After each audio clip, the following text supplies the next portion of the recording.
Angela Merkel went to Kiev over the last few days, she being the Prime Minister of Germany. This is particularly interesting given the history of World War II, that the German forces took not just Kiev, they took all of Ukraine in 1943, or was it 41?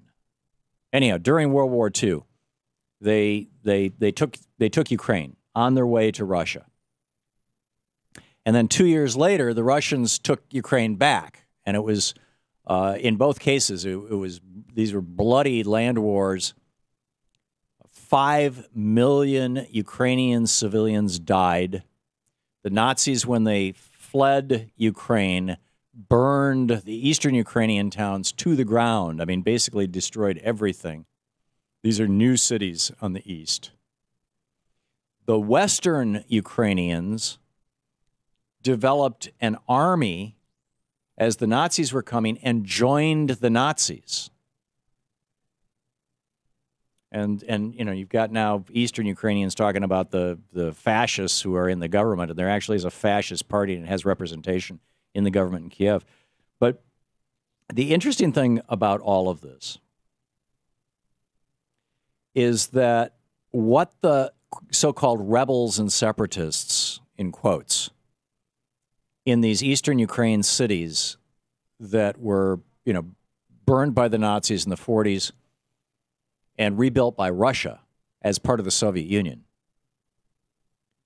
and are very, very heavily populated by ethnic Russians and Russians, you know, people who just a generation or two ago were Russian citizens.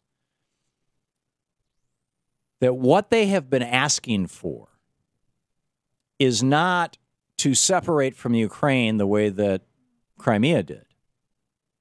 The Crimea, you know, the area of Crimea actually had probably more Russian citizens in it than it did Ukrainian citizens, because they had this huge deep water port there, warm water port, and you know, a good chunk of the German or the Russian Navy was out of there, especially their submarine corps. And the military people, when they retired, they would stay in Ukraine because it was beautiful. It's like our retired people go to Florida, you know. And so, you know, the secession of Crimea, you know, you had this vote, and it was what, 70% of the people wanted to separate, and they did. But the people in eastern Ukraine were not asking for separation from Ukraine. They wanted to remain members of Ukraine. What they were asking for was what's called federalism. Federalism is the system that we started here in the United States, not at the beginning of our country. We were not a federal republic at the very beginning. We were a coalition of 13 states operating under basically a loose agreement that mostly covered trade and defense, known as the Articles of Confederation. We were a confederacy. And it wasn't working. And so in 1787, 54, as I recall, fairly wise guys got together in Philadelphia and spent the summer of 1787 writing the U.S. Constitution, which rebooted America. It was ratified 2 years later in 1789, and the first election was held, and George Washington was elected our president. We had 3 presidents before that when we were operating under the Articles of Confederation. Nobody remembers their names, myself included. And so we became a federal republic. Now, what's a federal republic? A federal republic is where, at the local level, an enormous amount of power is held. Where in a city, you can elect your own city government. In a state, you elect your own state legislature and your own governor. Now, here's the deal. I think it's 34 Ukrainian regions that are similar to what we would call states here in the United States. There's 2 or 3 of them along the east. But the old Soviet system of every decision being made out of Moscow for every place in the Soviet Union, That system was adopted by Ukraine when they became independent, or a variation on it.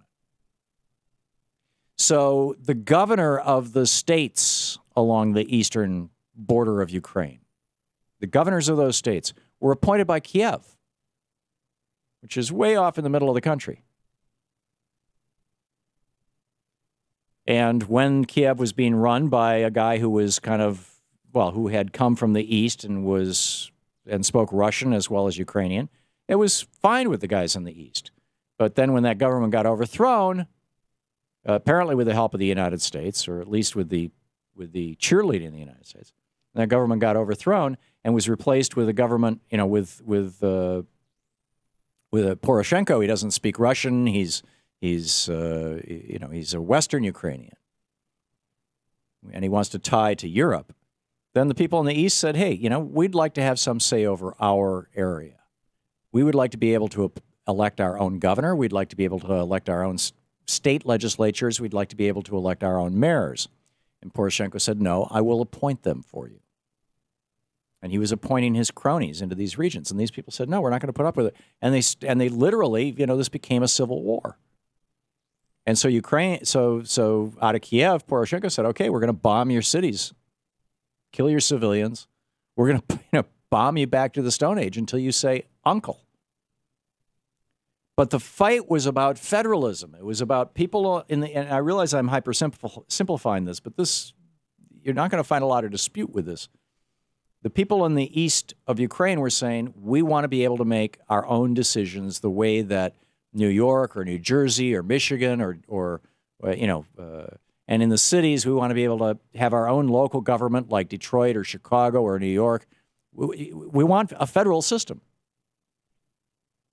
So Angela Merkel goes over to Ukraine, which is now experiencing this incredible crisis of cash crisis. They're over $15 billion in debt. And she says, here's $500 million as a credit guarantee for your energy and water supply. Here's $25 million in aid for refugees. And by the way, I am suggesting that you adopt a federal system of governance, which is what the people in the East wanted. This is Angela Merkel, arguably the most powerful person in Europe, saying this to Poroshenko, to the prime minister of Ukraine. And so Poroshenko says, basically, okay, cool, but we're not going to call it federalism because that's what these people have been asking for. We're going to call it decentralization. He says his peace plan envisions decentralization of government by granting more governing authority to regional government than exists in the Russian Federation.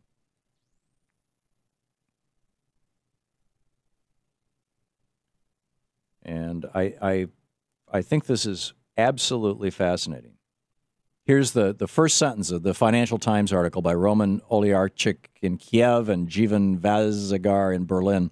Angela Merkel has urged Russia to engage in a peace plan with Ukraine's government during her first visit to Kiev since the crisis began, as Germany called for the fractured country to consider a federal solution to end fighting with pro-Russian separatists in the East. Let them elect their own governors. Let them elect their own mayors. What a novel idea.